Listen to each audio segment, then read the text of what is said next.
Hello there. Today is Wednesday, November 8th. And the title, From Adam to Moses. Romans 5, verse 13 and 14 says, For until the law, sin was in the world, but sin is not imputed when there is no law.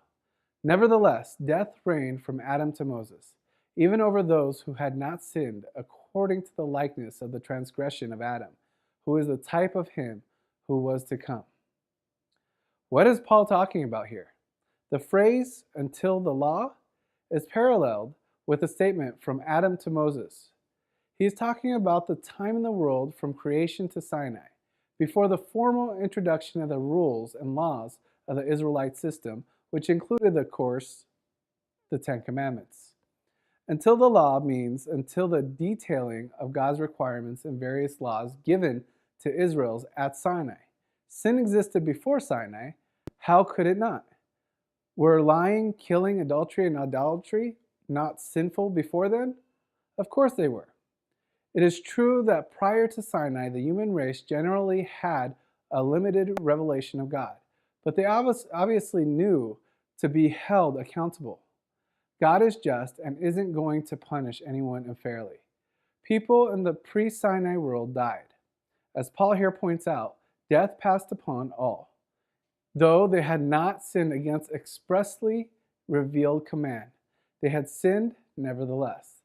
They had revelations of God in nature to which they had not responded and thus were held guilty. The invisible things of Him from the creation of the world are clearly seen, so that they are without excuse.